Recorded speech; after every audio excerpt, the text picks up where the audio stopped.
नगर परिषदेच्या निधीची वाट न पाहता नगरसेवक निलेश रोकडे यांची स्वखर्चातून विकास कामे. प्रभाग क्रमांक 8 मधील नागरिकांना मोठा दिलासा. शेवगाव प्रतिनिधी. शेवगाव शहरातील प्रभाग क्रमांक 8 मधील नागरिकांना गेल्या अनेक वर्षांपासून विविध मूलभूत नागरी सुविधांच्या समस्यांना सामोरे जावे लागत होते. पिण्याच्या पाण्याच्या पाईपलाईनची दुरावस्था, रस्त्यावरील अपुरा प्रकाश, गटारीचे चेंबरची मोडकळीस आलेली अवस्था, साचणारे सांडपाणी तसेच खराब रस्त्यांमुळे नागरिकांचे दैनंदिन जीवन विस्कळीत झाले होते. या समस्याचा नगर परिषद पाठपुरावा केला आहे. या पार्श्वभूमीवर प्रभागाचे नगरसेवक निलेश रोकडे यांनी नागरिकांच्या अडचणीची गांभीर्याने दखल घेत नगर परिषदेच्या निधीची अथवा शासकीय प्रक्रियेची वाट न पाहता स्वतःच्या खर्चातून विविध विकास कामे हाती घेतली. त्यांच्या या पुढाकारामुळे प्रभागातील अनेक रखडलेले प्रश्न मार्गी लागण्यास सुरुवात झाली असून नागरिकांमध्ये समाधानाचे वातावरण निर्माण झाले आहे. प्रभागातील अनेक भागांमध्ये पिण्याच्या पाण्याच्या पाईपलाईनमध्ये गळती, कमी दाबाने पाणी पुरवठा आणि वारंवार होणारे बिघाड यामुळे नागरिक त्रस्त होते.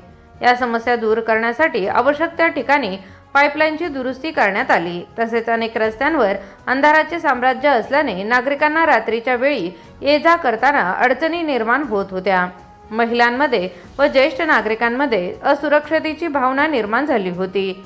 ही बाब लक्षात घेऊन रस्त्यावरील दिव्यांची दुरुस्ती व आवश्यक ठिकाणी नवीन प्रकाश व्यवस्था करण्यात आली. याशिवाय अनेक ठिकाणी गटारीची चेंबर्स तुटलेल्या अवस्थेत होती, त्यामुळे अपघात होण्याचा धोका निर्माण झाला होता. या ठिकाणी गटारी तुंबल्याने सांडपाणी रस्त्यावर येत होते. नगरसेवक रोकडे यांच्या पुढाकारातून चेंबरची दुरुस्ती, साफसफाई व आवश्यक दुरुस्तीची कामे करण्यात आली. खराब झालेल्या रस्त्याचीही दुरुस्ती करण्यात आल्याने नागरिकांना दिलासा मिळाला आहे. विशेष म्हणजे पावसाळा सुरू होण्यापूर्वीच ही कामे पूर्ण करण्यात आल्याने नागरिकांना मोठा फायदा होणार आहे. पावसाळ्यात गटारी तुंबणे, रस्त्यावर पाणी साचणे आणि वाहतुकीस अडथळा निर्माण होण्याच्या समस्या कमी होण्यास मदत होणार असल्याचे नागरिकांनी सांगितले. नगरसेवक निलेश रोकडे यांनी नागरिकांच्या तक्रारी ऐकून घेत त्या तातडीने सोडविण्याचा प्रयत्न केल्याने त्यांच्या कार्यपद्धतीचे सर्व स्तरातून कौतुक होत आहे. लोकप्रतिनिधी म्हणून नागरिकांच्या मूलभूत प्रश्नांबाबत दाखविलेली तत्परता आणि विकास कामांप्रती असलेली बांधिलकी यामुळे प्रभागातील नागरिकांनी समाधान व्यक्त केले आहे.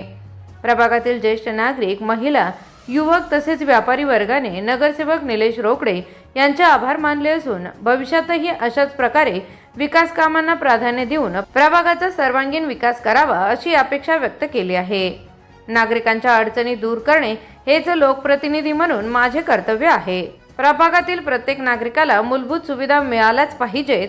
विकास कामांसाठी मी कायम कटिबद्ध राहणार आहे अशा भावना नगरसेवक निलेश रोकडे यांनी व्यक्त केली. नगर परिषदेच्या मदतीची प्रतीक्षा न करता स्वखर्चातून करण्यात आलेल्या या विकास कामांमुळे प्रभाग क्रमांक 8 मध्ये आनंद, समाधान आणि विकासाबाबत नव्या आशा निर्माण झाल्याचे चित्र सध्या पाहावयास मिळत आहे. नमस्कार, मी निलेश फुलचंद रोकडे. मी प्रभाग क्रमांक 8 या प्रभागातून राष्ट्रवादी काँग्रेस पक्षाकडून निवडून आलेलो आहे.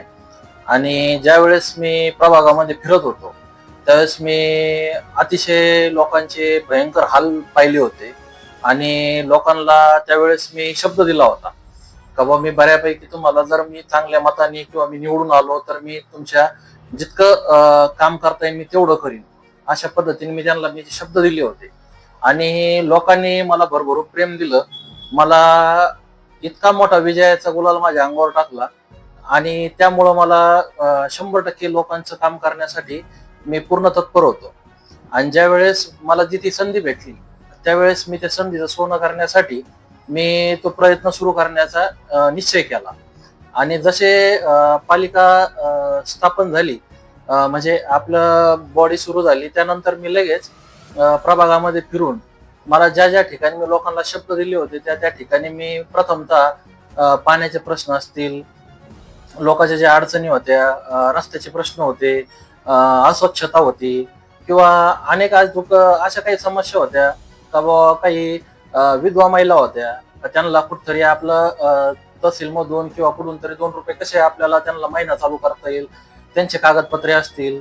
त्याच्यानंतर कुपनाच्या अडचणी होत्या, ते कुपनाचे सुद्धा मी तेही घेतलं. त्यांचे कागद घेतले, कुठनंही करून दिले. त्यानंतर आधार अपडेट असतील किंवा SIR असतील, त्या बाबतीत जनजागृती कशी करायची, काय करायची, लोकांचे फोन आले तर त्यांना त्याबद्दल BLO असतील किंवा जे काय माहिती देणारे प्रशासकीय लोक असतील त्यांच्यापर्यंत कसं पोहोचवायचं, ते मी 100% लोकांना भ्रमात न ठेवता, त्यांना कुठलीही भीती न बाळगता कसं तिथपर्यंत पोहोचायचं याची मी 100% त्यांना कल्पना दिली. आणि त्यामुळं माझ्या प्रभागात आजपर्यंत तरी मला SIRच्या बाबतीत असेल किंवा आधार असेल किंवा कुपन असेल, लोक कुठल्याही बाबतीत भयभीत नाही किंवा काही नाही. लोक माझ्याकडे येतात. कुपनाच्या बाबतीत जर धान्य लोकांना भेटत नाही, त्या बाबतीत सुद्धा लोक माझ्याकडे येतात, पत्र घेतात. जे पुरवठा विभाग आहे त्यांना पत्र देऊन आपण त्यांचं धान्यही सुरू केलेलं आहे. त्याच्यानंतर मी प्रभागामध्ये बऱ्यापैकी आता जे पावसाळ्यापूर्वी मान्सूनपूर्वी जे कामं असतात ते कामालाही बऱ्यापैकी सुरुवात केलेली आहे. आणि सगळं करताना मी हे पालिकेचा कुठलाही निधीचा विचार न करता हे सगळं स्वखर्चाने कसं करता येईल मला, हे करण्याचा मी प्रयत्न करू राहिलो. त्याचं कारण असं का माझे वडील फुलचंद अण्णा रोकडे हे पहिल्यापासून हे सामाजिक क्षेत्रात काम करतात. त्यांनी कुठलेही आतापर्यंत कशाचाही निधीचा कशाचा लोभ न बाळगता समाजासाठी लोकांसाठी कसं काम करता येईल हे काम, त्याचाच वारसा आम्ही पुढे चालवत आहोत. आज आम्ही शेवगावमध्ये एक वृद्धाश्रम चालवतो. ते तिथं पण सुद्धा आम्हाला जितकं योगदान देता येईल आम्ही ते देतो. आम्ही दर वर्षाला ईद असल, दिवाळी असल, गोरगरिबांना कुटुंबांना आम्ही 200-300 लोकांना किराणा वाटप करतो, कपडे वाटप करतो, गोरगरीब मुलांना वह्या पुस्तकांची वाटप करतो. हे आम्ही कुठल्याही पदावर नसताना सुद्धा आम्ही हे पूर्वी करत होतो. आणि आता त्याचं निमित्त नगरसेवक झालो म्हणून आम्ही ते चालूच ठेवलेलं आहे, त्याच्यात कुठला बदल नाही. तसेच आता आमच्या प्रभागात जे असलेले वृद्ध नागरिक असतील, लहान मुलं असतील, यांच्यासाठी मी बसण्यासाठी बेंचची व्यवस्था केलेली आहे. जवळपास माझ्या प्रभागात मी 50 बेंच आणलेले आहेत आणि ते टप्प्याटप्प्याने आता टाकण्यास 1-2 दिवसापासून सुरुवातही केलेली आहे. तसे त्याचे मी माझे जे टाकलेले बेंच आहेत त्याचे माझ्या स्वतःच्या इंस्टाग्राम अकाउंटला मी ते फोटोही अपलोड केलेले आहेत. त्याच्यानंतर प्रभागात जवळपास पाईपलाईन लिकेज होती आणि ती बऱ्याच वर्षापासून ते लिकेज तसेच होते. ते मी स्वखर्चातून माझ्या स्वतःचा JCP लावून माझे कर्मचारी पाठवून ते लिकेज वगैरे काढून सगळं मी जिथल्या तिथं आज पद्धतशीर केलं. आज एवढी दुष्काळग्रस्त परिस्थिती निर्माण झाल्यानंतर पाण्याचा अपव्यय व्हावा नाही याची मी ती काळजी घेण्याचा प्रयत्न केलेला आहे. आणि 100% आता कुठलाही लिकेज माझ्या प्रभागात राहिलेलं नाही.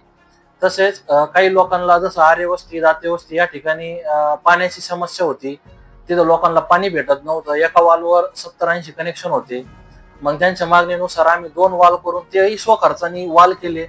आज त्या लोकांची मोठी समस्या दूर झालेली आहे. नागरिक खुश आहेत. अजून काही मला ज्या समस्या सोडवता येतील, ज्या लोकांचे नागरिकांचे मला फोन येतील, मी त्यांच्यासाठी तत्पर हजर राहण्याचा प्रयत्न करणार आहे.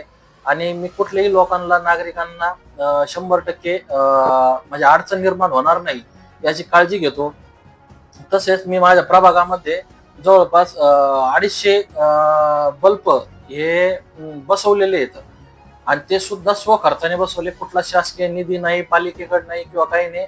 आज माझ्या प्रभागात कुठंही लाईटीचा प्रॉब्लेम असा बल्ब बंद आहे असं दिसत नाही. तसेच लोकांच्या ज्या अडचणी आता DP असेल, आता मी गणेशनगरसाठी मी एक DPची मागणी केलेली आहे. त्याच्यानंतर गणेशनगरच्या मंदिरासाठी सभा मंडपची मागणी केलेली आहे. या सगळ्या अशा कितीतरी गोष्टी आहेत. मी पालिकेला 2 महिन्यापूर्वी जवळपास 58 कामाचं पत्र दिलेलं आहे माझ्या प्रभागातलं. आणि हे 100% मी ह्या येणाऱ्या पंचवार्षिक मध्ये कुठलाही रस्ता, कुठलंही काम, कुठल्याही लोकांच्या अडचणी निर्माण होणाऱ्या असलेल्या गोष्टी सगळ्या मी दूर करणार आहे. एवढंच सांगून मी थांबतो. आणि लोकांनी मला संधी दिली त्याबद्दल मी लोकांना मनापासून आभारी आहे. कशी आवड आहे काम करायची संधी भेटली बरं, नगरसेवक झाले, तुम्ही नागरिकांचे प्रश्नाला उत्तर देण्याची प्रयत्न झाले, काय वाटतं तुम्हाला? मी म्हणजे आमच्या वडिलाचं मी तुम्हाला मागाशी सांगितलं, फुलचंद अण्णा रोकडे हे पहिल्यापासून सामाजिक क्षेत्रात आहेत. त्यांनी पहिल्यापासून लोकांना मदत, गोरगरिबांना सहाय्य करण्यासाठी त्यांची आपुलकीची भावना पहिल्यापासून होती. आणि तेही आम्हाला जो संस्काराचा भाग असतो त्यानुसारच आम्हालाही ते करण्याची इच्छा तीव्र झालेली आहे. आणि आम्ही आज सगळे भाऊ कुठल्याही गोरगरिबांना असू द्या किंवा कोणालाही मदत करण्यासाठी आम्ही 100% तत्पर असतो. आणि योगायोगाने आम्हाला आज नगरसेवक पदाची जी संधी मिळाली त्याचा आम्ही 100% सोनच करू राहिलो.